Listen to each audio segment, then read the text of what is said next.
Donc bonsoir à tout le monde. Avant de me présenter, je voulais dire que je suis ravi de revenir à Madagascar après 4 ans d'absence. Donc je suis heureux de rencontrer plusieurs amis qui sont encore là, bien sûr.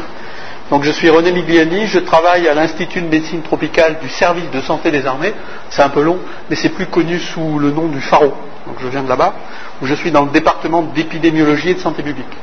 Et donc je viens à cet atelier pour aider à des informations en termes de communication, et on m'a demandé de faire une conférence. Donc j'ai choisi comme sujet de vous parler d'une licorne et de l'anophèle. En fait, c'est la situation du paludisme dans les troupes militaires françaises qui sont en Côte d'Ivoire actuellement depuis 3 ans et demi.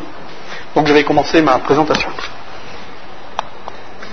Donc l'opération Licorne, c'est une opération militaire française qui se déroule en Côte d'Ivoire depuis septembre 2002. Donc actuellement, ça fait 3 ans et demi. Elle a pour objectif le maintien de la paix.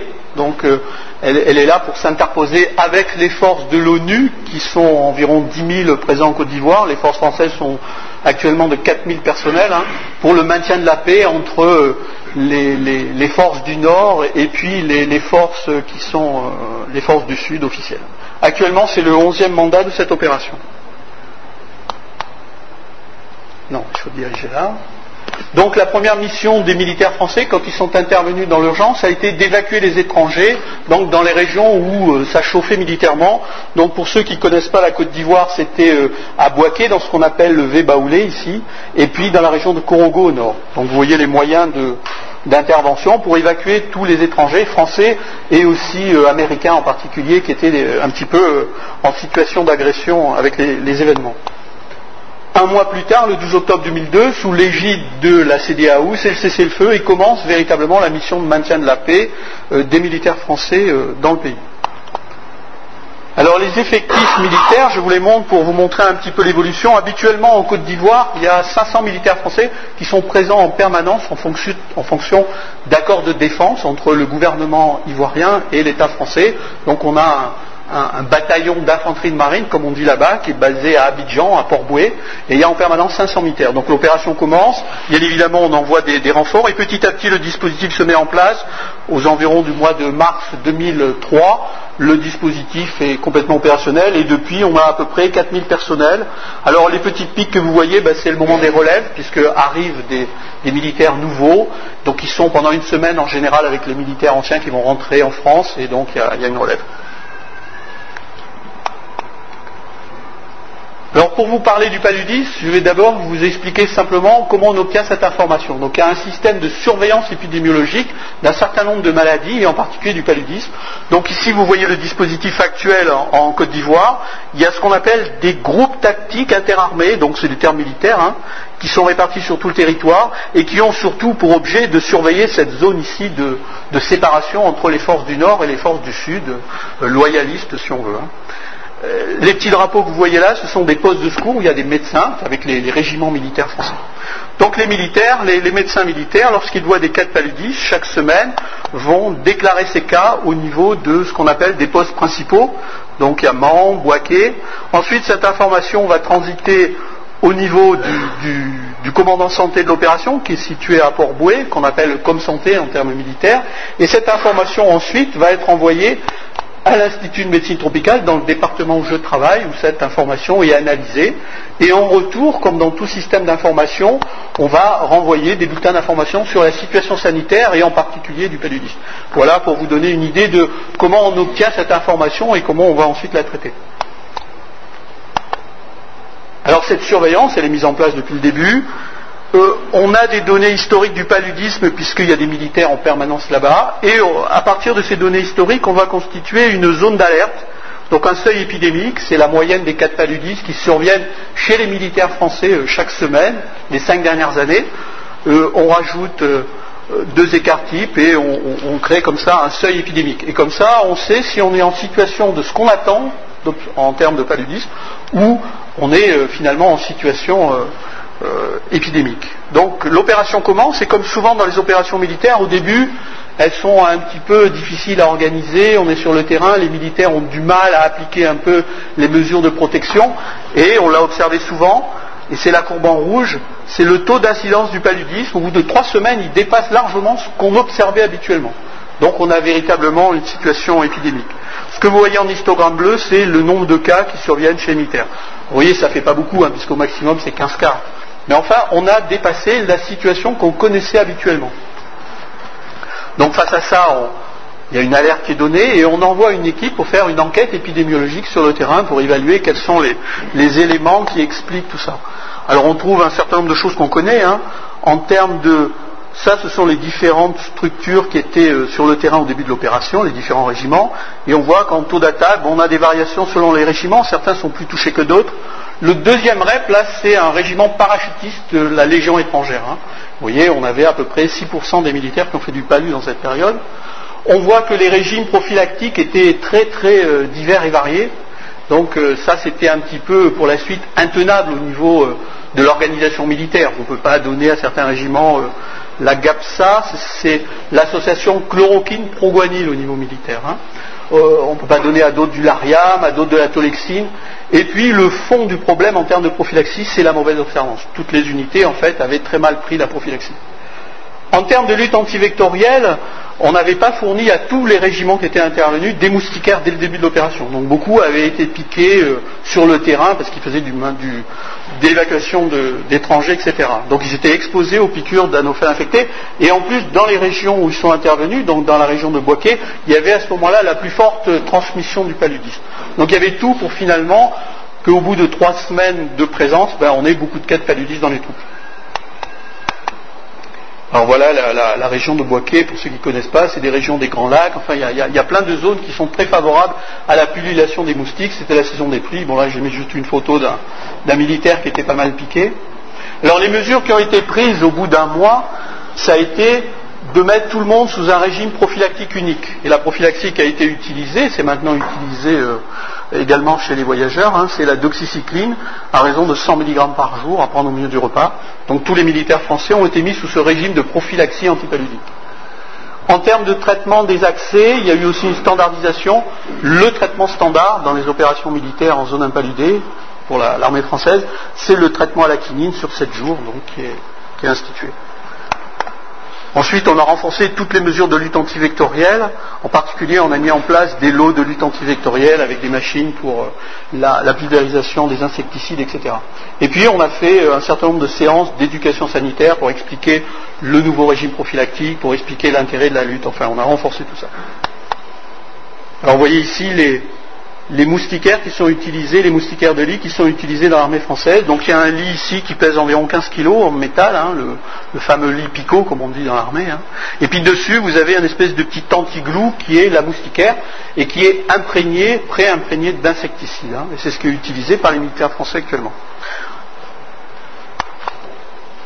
Alors on voit diminuer l'incidence du paludisme, en partie aussi parce qu'on est sorti de la saison à risque, etc. Et puis arrive le mois d'avril 2003, et là, c'est la saison des pluies qui recommence, et puis au niveau de la surveillance épidémiologique, on voit remonter l'incidence du paludisme, la courbe rouge là, et qui atteint finalement l'élément, la zone épidémique en termes de données historiques. Donc à nouveau, on refait une alerte et une enquête qui va durer 3 semaines sur le terrain auquel j'ai participé. Donc on avait un certain nombre d'objectifs. Évaluer l'importance du paludisme, finalement comment ça se répartissait dans les troupes françaises puisqu'elles étaient réparties dans plusieurs régions de Côte d'Ivoire. Identifier les facteurs qui ont favorisé un peu cette recrudescence du paludisme. Donc on a fait des enquêtes avec des questionnaires sur les connaissances des militaires. On a fait des enquêtes pour savoir si la prophylaxie par la doxycycline était bien tolérée, était bien observée par les militaires. On a fait une enquête cas témoins pour comparer les facteurs d'exposition entre les militaires qui avaient fait du paludisme et ceux qui n'avaient pas fait de paludisme, pour voir quels étaient les facteurs les plus explicatifs. On a également pour la première fois fait des enquêtes de terrain entomologiques pour mesurer un peu le risque entomologique au niveau de la transmission. Ça n'avait jamais été fait dans ce contexte-là dans l'armée. Et puis on avait essayé d'avoir des éléments parasitologiques. On avait souhaité prélever un certain nombre de malades, et en particulier des enfants en Côte d'Ivoire, avec l'accord des autorités bien sûr, pour essayer de voir si les souches qui circulaient étaient bien sensibles ou résistantes éventuellement finalement aux médicaments qu'on utilisait. Et bien sûr, derrière, on voulait faire des recommandations. On fait des enquêtes épidémiologiques, on intervient sur des épidémies, on veut derrière faire des recommandations pour améliorer la situation.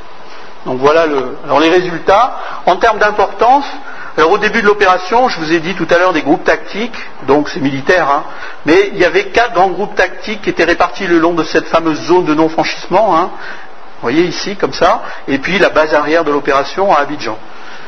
Quand on regarde les taux pour 1000 personnels, hein, on voit que globalement, Abidjan, ces zones-là ici, bon finalement on n'a pas des taux d'incidence du paludisme, des taux d'attaque importants, on les avait surtout concentrés dans les zones où la transmission était la plus forte, donc ici au sud, dans la région de Douekoué, etc.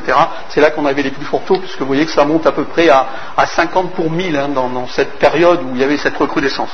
Donc on a plutôt ciblé nos enquêtes de terrain dans ces zones-là. Alors voilà, on a été sur le terrain, on a vu les militaires, c'est juste pour vous montrer une petite photo qui n'est pas très bonne d'ailleurs.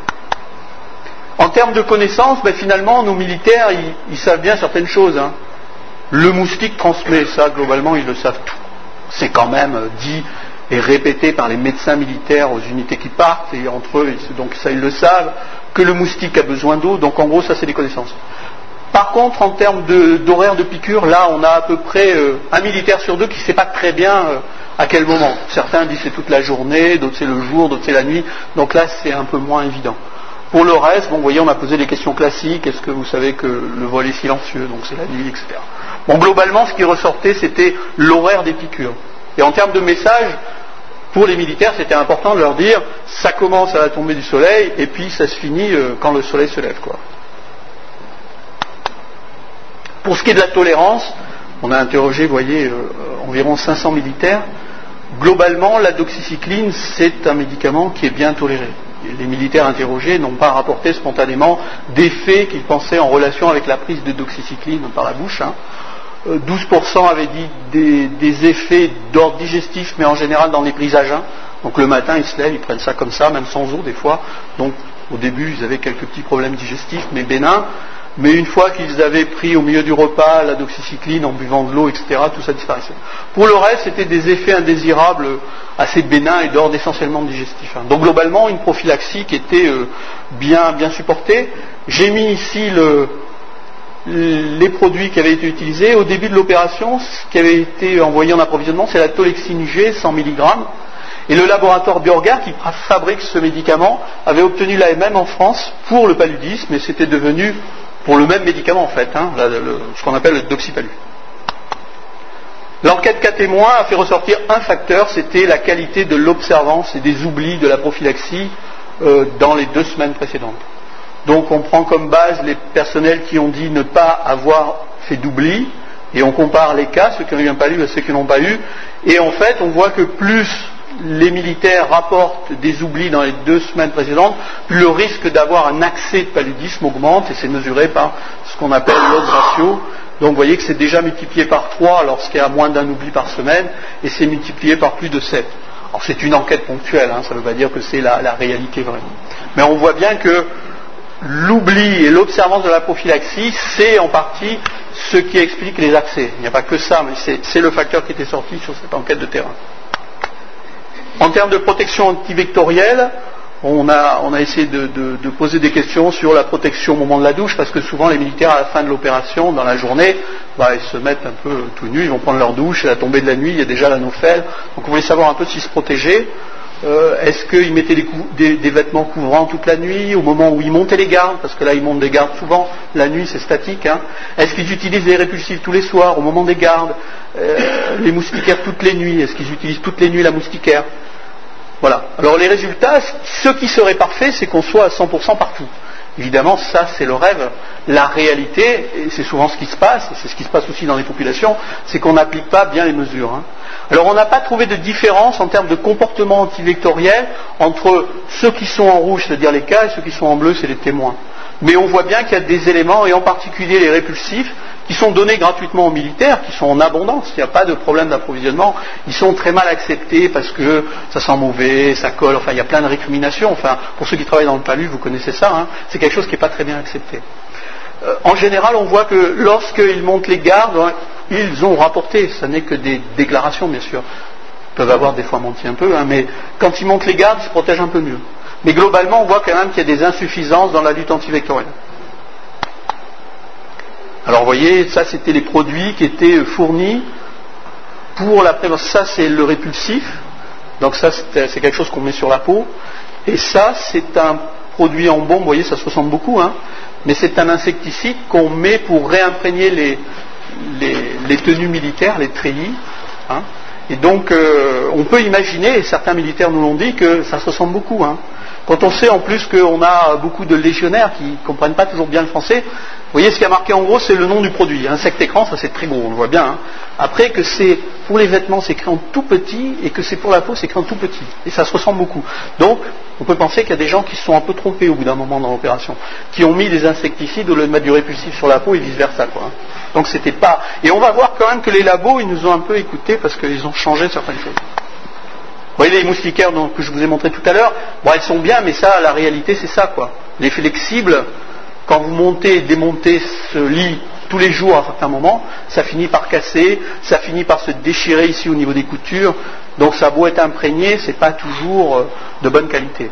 Dans certains régiments, quand les moustiquaires étaient rendus, il y avait la moitié des moustiquaires qui étaient en mauvais état, qu'on ne pouvait pas réparer. Hein. Donc il y a aussi quelques soucis avec ça. Alors l'étude entomologique, elle a été faite sur 2 sites. Là, c'était pour finalement montrer des choses qu'on connaît, hein, qu'on a déjà fait beaucoup. Mais nous, en contexte militaire, on ne l'avait jamais fait. Et donc, on voit ici les heures d'attaque de Anopheles gambier, qui a été finalement le vecteur principal trouvé le plus souvent dans les lieux où on a fait l'étude. Et on voit que dès 18h le soir, l'anophèle commence à sortir pour faire son repas sanguin, enfin certains anophèles. Et puis ça culmine bien sûr au milieu de la nuit, mais ça se termine au lever du jour. Donc en fait, notre message à nous, c'était important de faire ça, pour bien montrer aux militaires que dès que le soleil s'est couché, l'anophèle, elle est là, quoi. Hein. C'est pas au milieu de la nuit seulement, comme le pensent certains. Et puis c'est jusqu'au lever du jour. Alors évidemment, il y a des militaires qui vont dormir sous leur moustiquaire là, pendant la nuit, quand ils ne travaillent pas. Mais il y en a d'autres qui montent les gardes la nuit. Et donc c'est une garde statique dehors, on est là, on a les manches longues, on s'est mis un peu de répulsif et puis on peut être piqué éventuellement. Donc il faut se protéger. Donc c'est important pour nos messages de leur montrer qu'il y en a toute la nuit, quoi. Hein. Même si c'est très bien connu, ça des entomologistes, bien évidemment. Vous voyez, c'était sur les 2 sites, ça allait de 25 à 34 piqûres nuit et estimé 2 à 3 piqûres infectées par semaine. Ça veut dire que les militaires qui montraient les gardes pendant leurs 4 mois, qui ne se protègent pas du tout, ils ont de fortes chances d'avoir été au moins une fois avec un anophèle infecté. C'est pas systématique, mais on peut penser que c'est la réalité. Donc il faut se protéger. L'étude parasito, on n'a malheureusement pas pu faire d'études sur les enfants. On en a fait une, et puis les prélèvements n'ont jamais pu arriver en France, parce qu'Air France a refusé d'envoyer les prélèvements. Enfin bon, il y a plein de raisons. Et donc on s'est rabattu sur l'étude des souches chez les militaires français qui faisaient un palu retour. Beaucoup des unités militaires étaient proches du Pharo, et donc il y a le centre d'études de la sensibilité. Et bon, j'ai mis aucune résistance, en fait, on n'a pas vraiment de critères de résistance à la doxy, mais il n'y avait pas d'indice que les souches étaient moins sensibles à ce médicament qui était utilisé pour la prophylaxie. Donc on avait quelque part quelque chose qui était bien toléré et pour lequel il n'y avait pas d'éléments de résistance. Hein. Donc c'était a priori quelque chose d'efficace.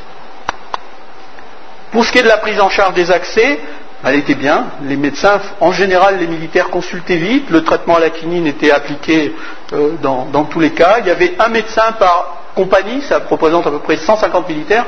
Vous avez vu qu'il y en a 4000 au total, donc il y a quand même beaucoup de médecins présents sur le terrain. Et en gros, bon, ça faisait 1 cas en moyenne par jour, hein, et aucun décès. Donc finalement, un très bon bilan. Si on compare avec l'expérience américaine d'août 2003, c'était à Monrovia. Donc vous savez, il y a eu des événements, parce que c'était un peu la guerre civile à Monrovia, et les militaires américains ont envoyé une compagnie de Marines, 150 militaires, avec la Navy, hein, qui sont intervenus à Monrovia, ils sont restés 1 semaine, ils ont pris les expatriés américains et ils les ont remis sur les navires. Le problème, c'est que dans les Marines, sur les 150, 60% d'entre eux ont fait du palu, dont plusieurs graves.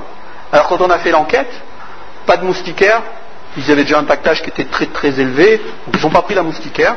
Ils n'ont pas de treillis préimprégnés, je ne vous l'ai pas dit encore, mais les treillis français sont préimprégnés d'insecticides.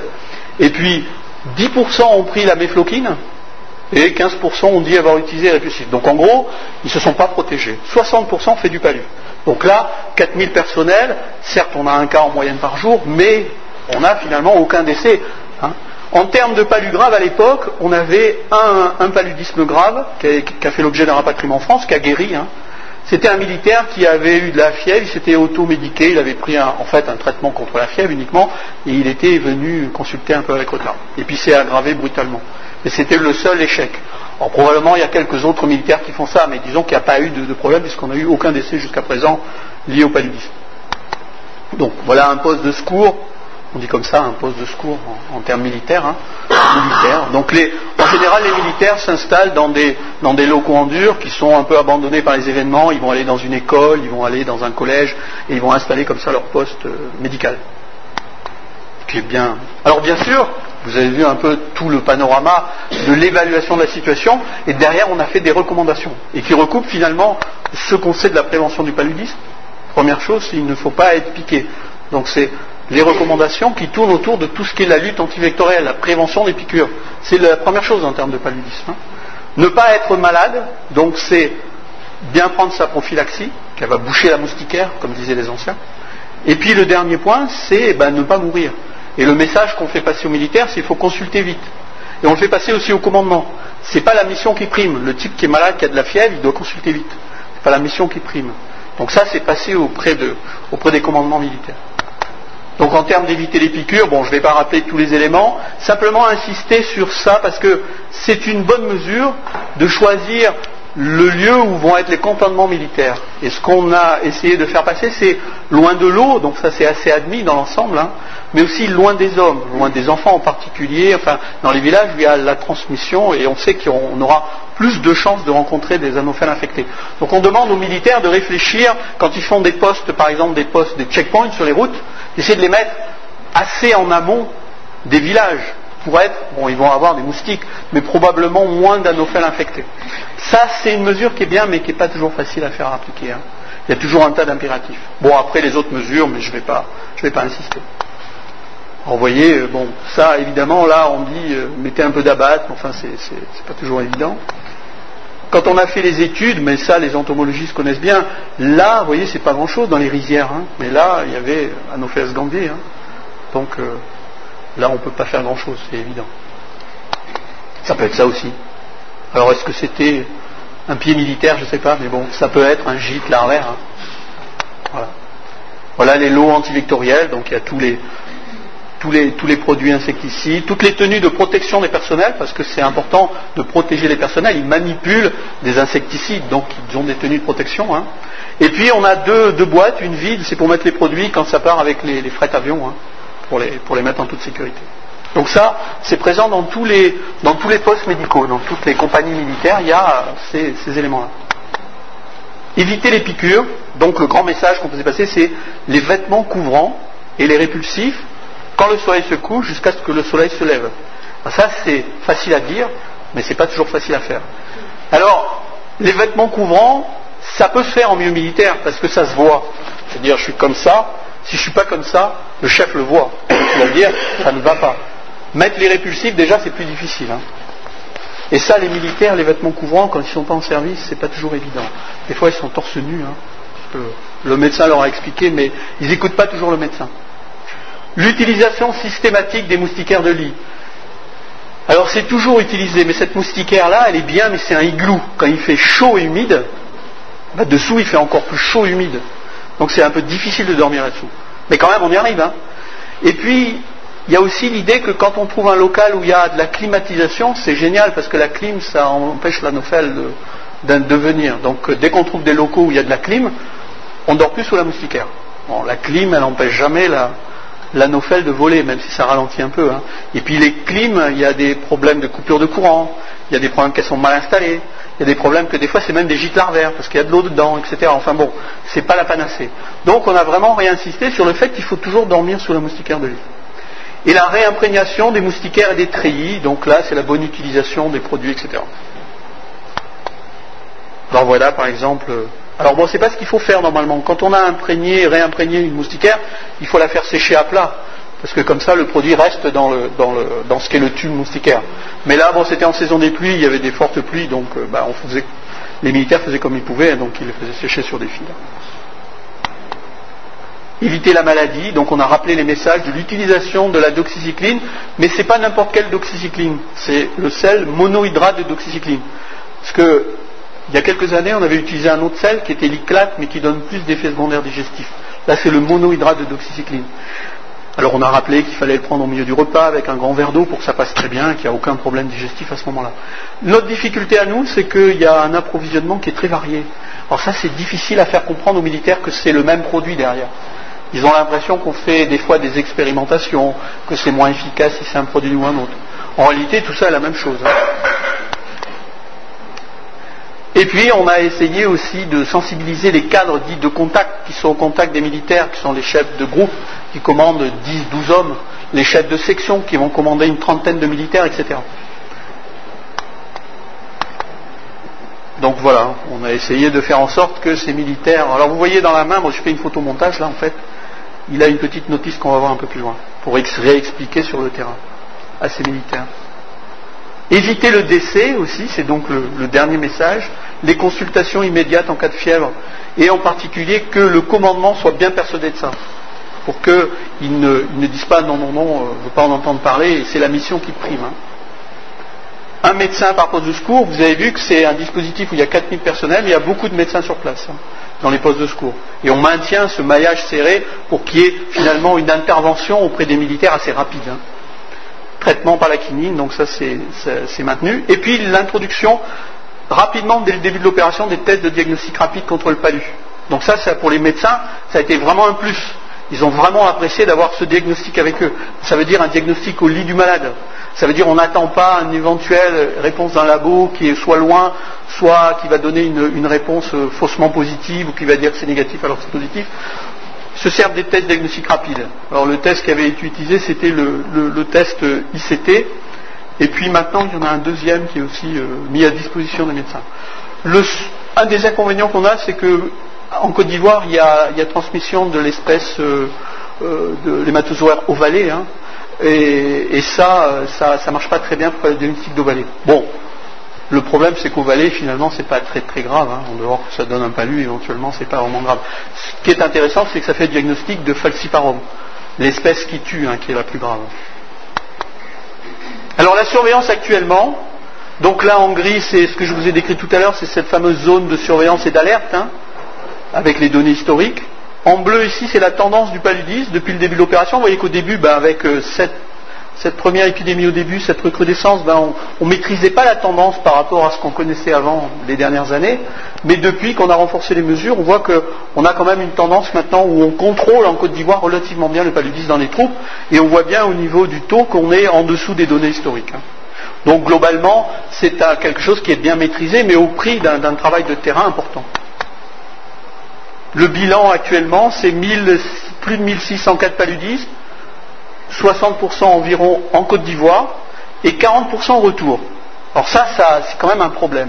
C'est en partie un problème parce que l'observance au retour, on va le voir tout à l'heure, enfin je vais vous le montrer juste après, les militaires ils rentrent, ils partent en permission, ils ont passé 4 mois comme vous, là pour les stagiaires, vous avez passé 6 semaines ici, quand vous rentrez vous avez envie de vacances. Donc ils partent en vacances et là, la prophylaxie tous les jours, ils l'oublient et puis finalement ils n'apprennent plus. Et comme ils sont quand même bien exposés, même s'il y a toutes ces mesures de protection, il y en a un certain nombre qui sont quand même infectés et qui développent du palu. Donc vous voyez, on en a 40% quand même. Alors l'essentiel, c'est le retour en France. Ça se passe en France. Mais on voit, et ça c'est intéressant, c'est hors de France.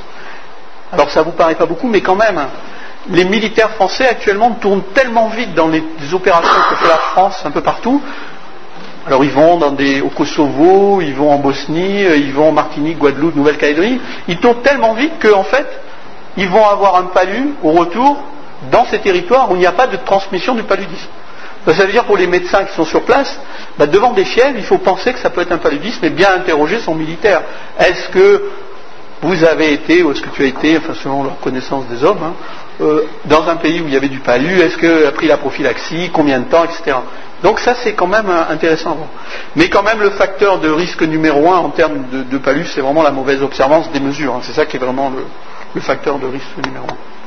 Alors les espèces plasmodiales, on ne sera pas surpris que ces falciparum qui arrivent en premier, c'est vraiment l'espèce la plus fréquente retrouvée dans les accès. Hein.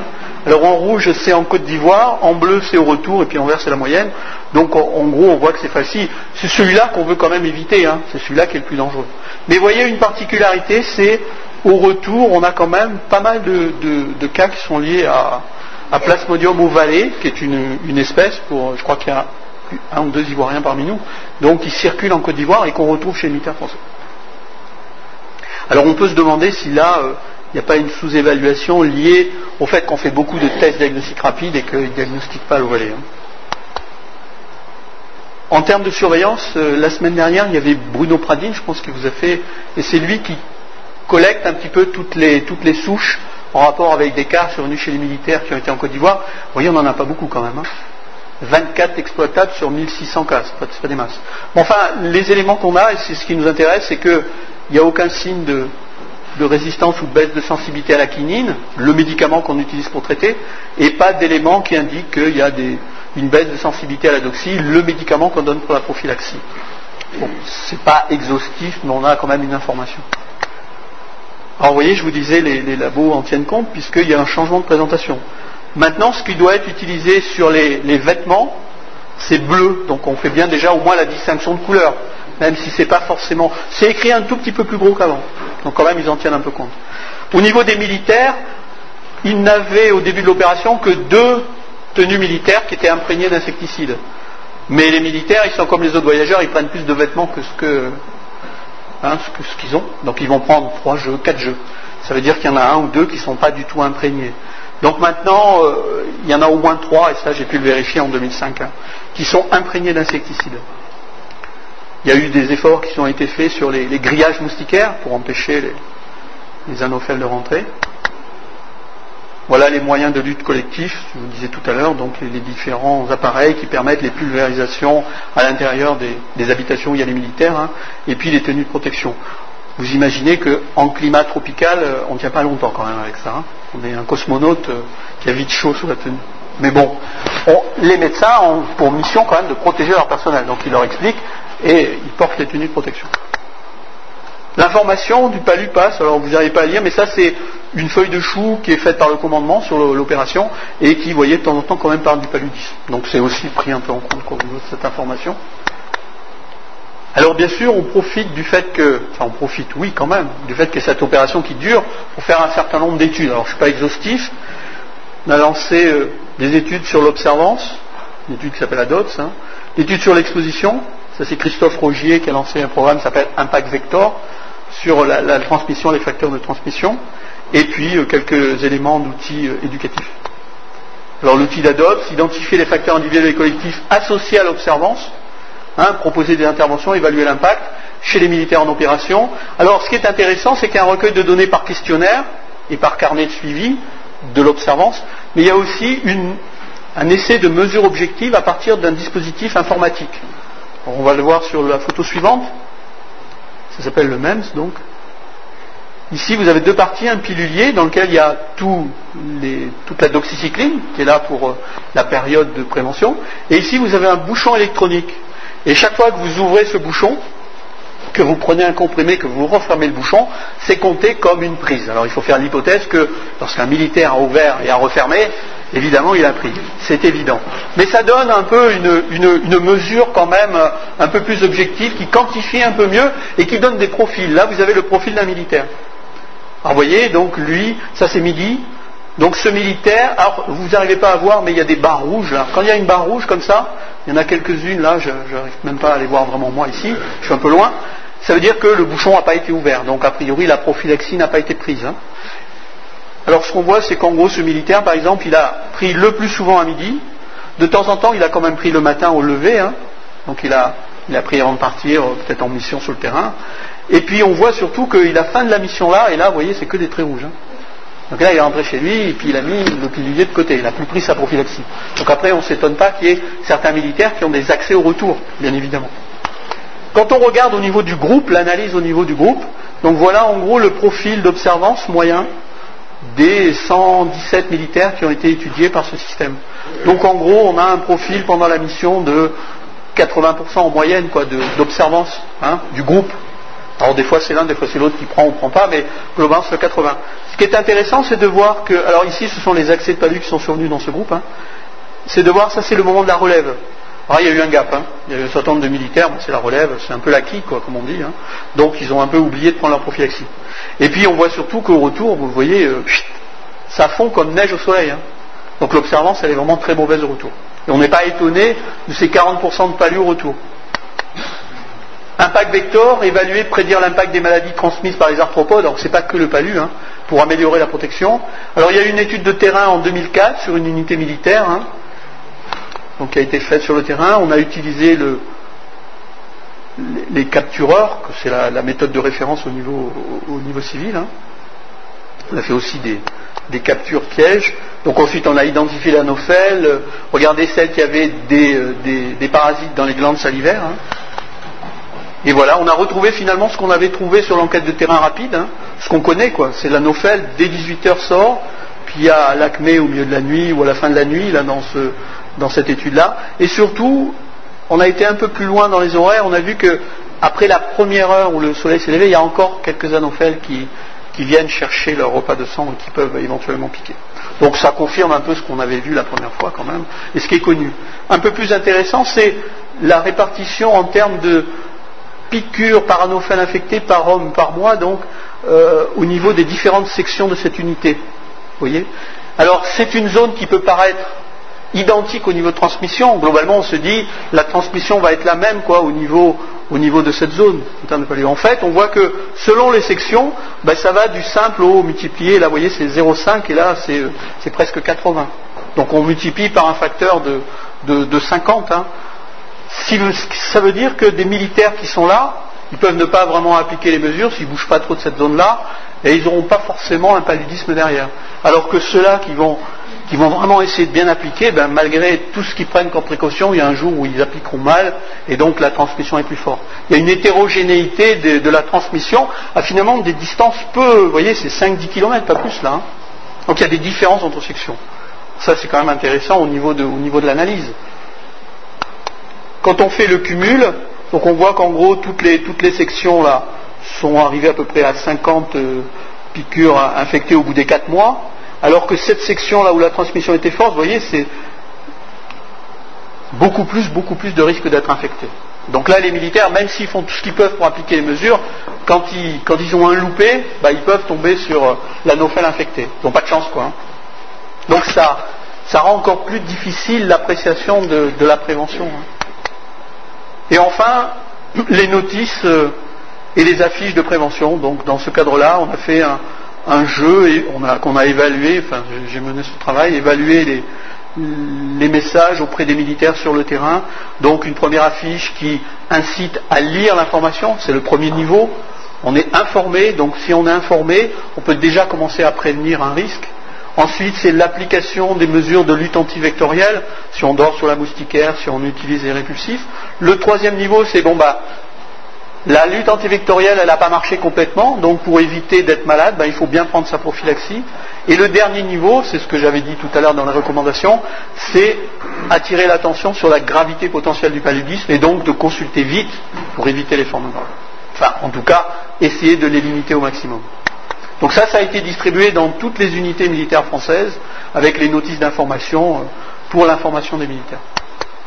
Voilà. En conclusion, donc c'est quand même une occasion unique cette opération Licorne, puisqu'on a quand même 4000 personnels qui se relayent en permanence dans une zone où il y a forte transmission du paludisme. Et donc c'était bien intéressant en plus pour aller du terrain vers le laboratoire. Puisque je n'ai pas montré toutes les études en cours, mais les laboratoires du paludisme de l'Institut de médecine tropicale, en particulier celui qui est dirigé par Christophe Rogier, mène beaucoup d'études sur la transmission et les parasites en Côte d'Ivoire. C'est intéressant aussi pour nous parce que ça va impliquer les médecins sur le terrain qui sont face aux malades et qui font la prévention, et puis des épidémiologies, des entomologies, des chercheurs dans les laboratoires. Et puis on voit quand même que globalement, certes on a des cas de paludisme, mais vous voyez que on arrive relativement à contrôler le problème. On peut faire mieux certainement, il faut améliorer certains éléments de la prévention et de la lutte, mais on a quand même un résultat globalement. Voilà, j'en ai terminé.